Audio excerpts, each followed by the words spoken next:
Looking for a way through. Zach Spirit trying to finish on. It's Aero Velocity, the leader. Emperor Max running a great race on the outside. Lucky Nine can't go on with it. Rich Tapestry down the outside, but Aero Velocity is clear over Emperor Max, and Aero Velocity is going to take the Chris Flyer. Aero Velocity for Zach Burton into the left.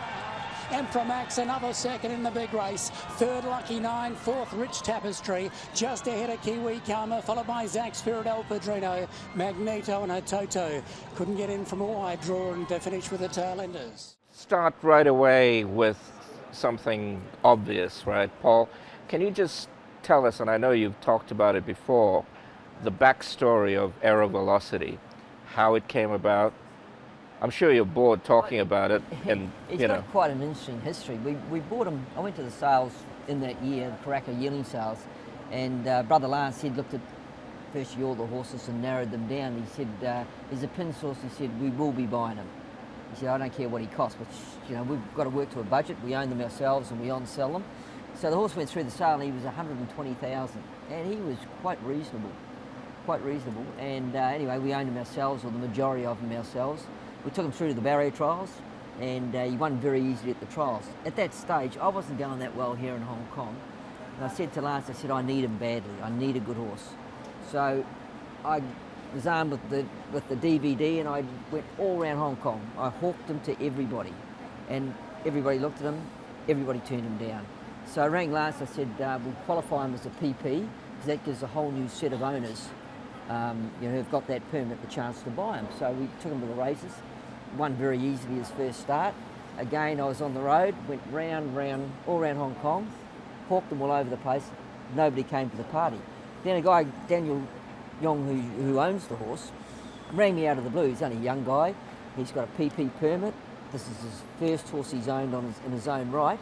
So we sat down and we had a coffee for an hour and talked about this and that. And at the end of the conversation, he said, "I've got a PP permit. Can you find me a horse?" I said, "Have I got a horse for you?" Anyway, he went to we vetted him, he failed the vet to some degree, and I said to Daniel, we know this horse very well. Given his history, I'm sure the problem he's got on the vet report won't affect him racing-wise. And Daniel said, if you think that, I'm happy with that. He purchased the horse, the rest is history. So there's a lot of pretty sick people sitting in the stands every time he goes around here in Hong Kong. You mean the people who turned them down? People who turned them down, yeah. So do you feel a sense of vindication then? No, we can't be like that. But, oh yes, you can. I'm very happy that Daniel, this is his first horse, and he's handled himself. The hardest horse to race in Hong Kong is a good horse. Exactly, vouch for that. But he's handled himself tremendously well.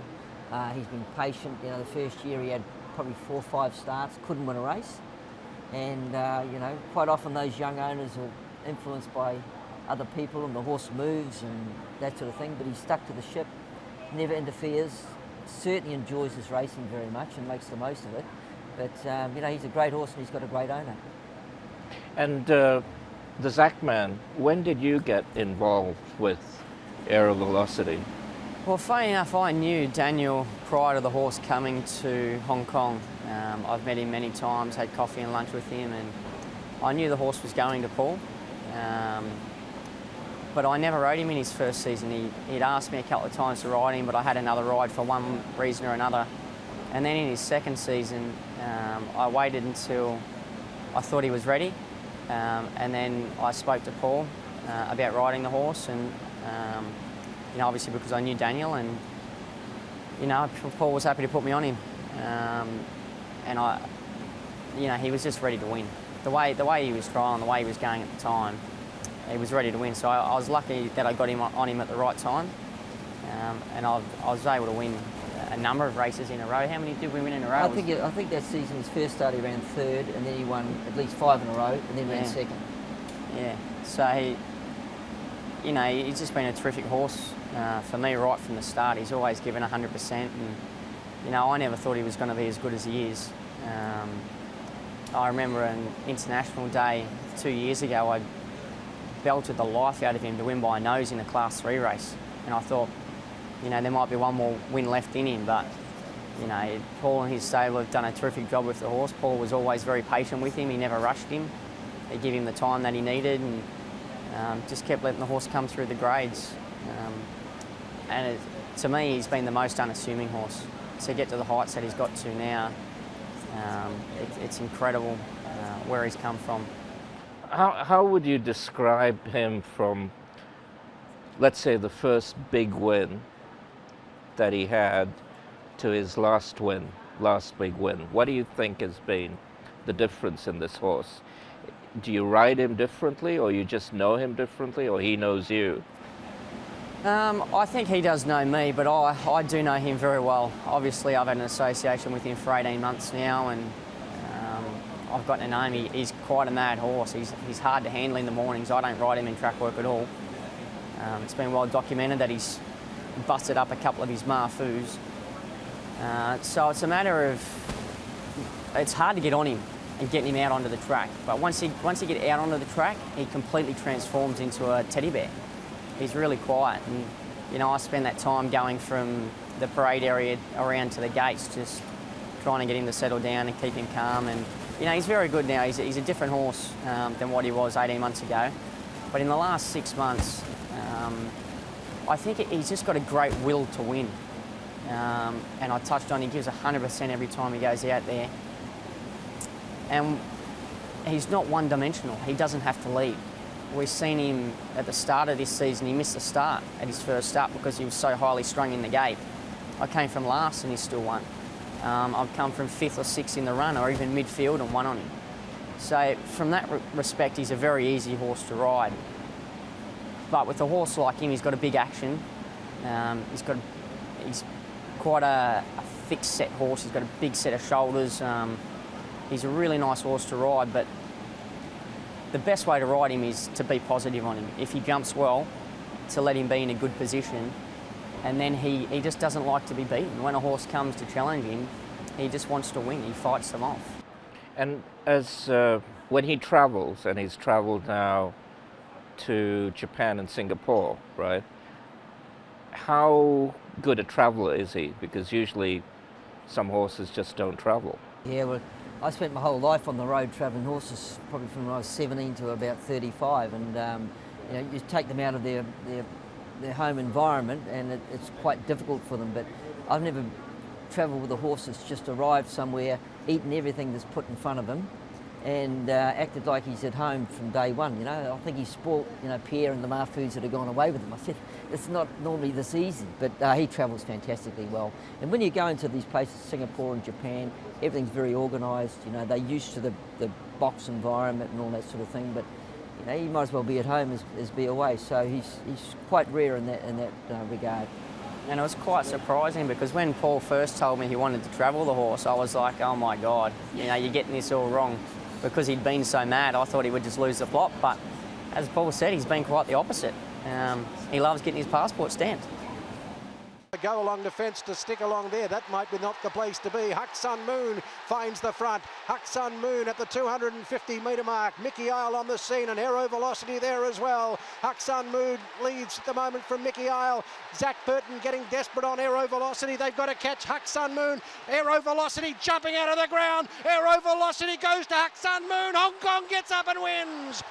Jack Burton wins with Aero Velocity. Huck Sun Moon second. Mickey Isle third. Then Sudden Storm with Capano Richard. Daiwa Majore made up a heap of ground late. In the middle was Wakano Brave. The win in Japan, that was an incredible. I mean, I honestly thought he wouldn't win. What did you feel? Just take us through that race. Well, I got to Japan on the Thursday, and Paul and I went out to Trukio Racecourse and walked it on the Friday. And when we walked the track, it was really evident that the inside position on the rail, the grass was really worn. It was basically down to dirt. And one off the fence was really worn as well, but not quite as bad. But once he got out to 3 horses off the fence and wider, there was a really long grass coverage on the track. And we'd drawn barrier 4 in that race, and the other favoured runners had drawn barriers 16, 17, 18 and 19, I think, from memory. And I basically said to Paul, I said, I don't think they can beat us just from the barrier draw, because we were going to be racing on dirt with no resistance against our legs, and they were going to be running out wide, as the Japanese horses do. against what would have been, in my opinion, thicker grass and heavier going. But then the rain came, and that changed everything, because when it rains there, the inside section of the track gets a little bit wetter. And Paul and I had watched the previous couple of races leading up to our race, and we'd seen that the horses coming down the middle of the track in the straight had obviously done best, and it appeared that there was a bit of a bias there, and that was the best part. But from the start, I didn't want to get away from the fence, because it was his first time going left-handed in a long time. And I knew, because the track was in the state it was, that the other Japanese horses would race out away from the fence.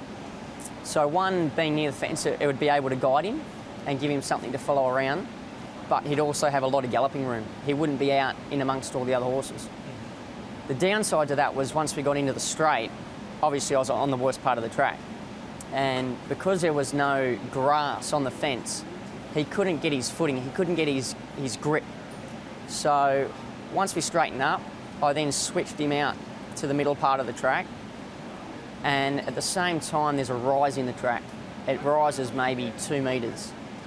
So we're going from the wettest part of the track to quite possibly the best part of the track inside the last furlong. So once I got him out, he could get his toe in, he could get grip, and the ground was getting better. He changed his legs and he just took off. He just accelerated. On that point, did you almost stop riding him and pull him out wide and then come back again, or? Not necessarily. I was still riding him along, but I was trying to keep him as balanced as I could whilst coming out. I was very careful not to go at too sharp of an angle. One, because I had a lot of horses behind me and beside me. I didn't want to knock anyone down or cause any interference. And two, like I said, because I wanted to keep him balanced. I wanted to keep him going forward, but also coming out to the part that I wanted to get to. How did it feel when the horse won? I mean, for you, for Daniel, I sort of watched for the Zach. race. I watched the race there, and I was standing with Pierre. And as they cornered, he was under pressure far further out than what he normally is under pressure in a race. And I said to Pierre, I said, I don't think today. And then he came out, just from my observation, I thought, well, he's going to run third. But when he changed stride, you find horses that change stride, the good ones go forward and the bad ones go back. And when he changed stride and knuckled down, I went from sort of, 10 seconds thinking, pack your bags and go home, to all of a sudden we're going to win the race. So it was pretty exciting. Just one quick one on, you mentioned Pierre as your assistant trainer. How much do you think he's helped what I call the Renaissance period of the O'Sullivan yard? I think for sure he's been a fantastic help. But when Pierre arrived, which is nearly 2 years ago now, I remember in the off season sitting down having a good hard think, about what I was doing, from work to feeding to this to that, and I thought, I'm just not getting this right. And I sat down and I, in my own mind, had a formula for everything, and I thought, well, if this doesn't work, I'm never going to get hold of this joint. But certainly Pierre coming along, I haven't been blessed with ATs over the years. I can say that on camera very honestly. And he's sort of, he's been a fresh face. He's done all the right things. He was educated overseas, university educated. He's come back through. He taught himself how to ride in the riding schools. He lost 40 pounds to be a riding boy. He worked for his father, who was never AT for his father, so he didn't have any steep promotion, through his family. And he's done the hard yards, and coming through to me. And I said to Pierre, probably 18 months before he came to work, I said, I was a good friend of his father's, Gary. I said, is it okay if I approach Pierre to be my assistant trainer? So I approached him, and his father had one more year to go, and he said to me, Paul, he said, I'd like to finish this year with my father. I never approached him again, because no doubt he was highly sought after, amongst the trainers here. And he came to me about 4 months before the end of the season. He said, is the job still available? So, it's been great for me, and I think it's been great for him as far as his future goes. He's come to a struggling stable and turned the whole thing around, or been one of the factors that's turned it around. Tell me about the struggling stable, because you were struggling. Yeah, I'll tell you what, I've been up and down, and I can tell you this, the ride on the way up is much more fun than the ride on the way down, But it's a vicious circle. When things aren't going well, you'll lose horses, you have less opportunities, and we were probably as far down the ladder as what you'll get to possibly be able to turn it around. But I think Aero Velocity was a factor in turning the stable round. Horse called Santa Fe Sun, he won 4 that season. I think he won 4 in a row. Deep. Well, Fade Deep this year. But success breeds success here in Hong Kong, and if you're doing well, and if you get one good horse, I've seen 2 trainers, without naming them since I've been here, who have been struggling, who have got a top-notch Group 1 horse, and it's just turned their whole business around. They're both sitting on 60 horses and have been for 4 or 5 years and been very successful. So Aero Velocity was a big thing for me. I come back to Fade Deep because I just want to ask you about Derek Leung, because you've been extremely loyal to him, and I think he's been loyal to you as well, and it seems to work. I've always thought very highly of Derek when he first started out as an apprentice with you. What are your feelings about Derek as a jockey? Oh, look, I think Derek is, you got Derek, you got Keith Young, Vincent. They're our next generation of Chinese jockeys for sure, and all 3 of them are very capable. You give them the colours, they can do the job pretty well. But Derek, I guess you have an affiliation with him because he was apprentice to me and worked for my brother in New Zealand, and but he's been very loyal. I'm very happy to support him, mainly for the fact that I know that he will do the job very well, particularly when you're getting those horses sort of below 120, 118. He's a very good fella, very good. And you and Zach, how did you guys come together? Because Zach didn't do much riding for you, right? I've ridden for Paul right from the first time I came to Hong Kong. He was one of the first trainers to give me support. I rode my first Group 1 winner in Hong Kong for Paul. Which one was that? Fellowship. Sight winner, and quickly Able One joins the pair. Clear from Fellowship running on, and Good Barbar's 3 off. The Eagle Mountain won't run a place. Able One in front of Fellowship, the outside. Clear from Sight winner. Good Barbar can't get them. Fellowship hits the lead from Able One. Then Sight winner boxing on, but Fellowship's coming away for Zach Burton. It's Fellowship from Sight winner. Third, a toss-up between Able One and Good Barbar, who got going late. Egyptian Ra went too keenly in the lead. Then Fleet Command from Sunny King Special Days. Street Cat outclassed, and Eagle Mountains failed to fire a shot. In the Stewards Cup, he's a horse that we took to Japan as well. Yeah, that was a mistake. But yeah. Paul, he's a lot like me. We're both very loyal people. He's given me great support right from the start, and I've stuck with him through some of the quieter times and now obviously the good times. And winning that race in Japan for me was one of the most touching moments of my career, because I was able to give something back to Paul for everything that he gave me. He went through a difficult time, and to see the emotion on his face when I came back in, it was terrific that day. And it's obviously it means a lot to both of us. And the race in Singapore, he seemed to just improve. Well, it's amazing to think that he could be getting better as the season goes on. And I trialled him just before he left to go to Singapore, and I said to Paul, I just can't believe this horse has got better. It's probably the most confident I've ever been in a Group 1 race.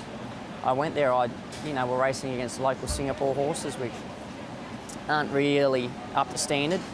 We're racing against a couple of Hong Kong horses that were a little bit out of form.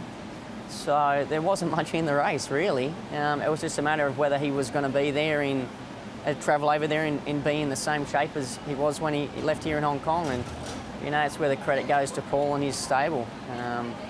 Paul's got a great record whenever he's travelled throughout the world, from New Zealand to Australia, Hong Kong, Japan. What are the next plans for Aero Velocity? Well, as logic would have it, he's just got to. We've got to sit down with Daniel and have a talk to him. But last season, a plan raced him with the idea of taking him to Japan and possibly Singapore. So, for the long season he only raced 6 times. And so we gave up probably 3 or 4 domestic opportunities to race him, to prolong his season and his form to go to Japan and to go to Singapore. But, as I say, as logic would have it, you just try and do exactly what you did last season, this coming season. So it'll be harder, he's a year older, but I can see no reason why he shouldn't be just as good at 7 as what he was at 6, given his, the light program that he's had throughout his career, and given his pedigree, which is they just get better as they get older. So my advice would be to do exactly what we did this year. And what are the upcoming stars from the stable? Don't give too much away. Yeah, I'd say it's a little bit of a gap from Aero Velocity back to the next one, but as stable numbers have increased, younger horses have come through. I think we'll start the season next season with almost 50% of them unraced. So they're all good until proven otherwise, so hopefully there's something good amongst them.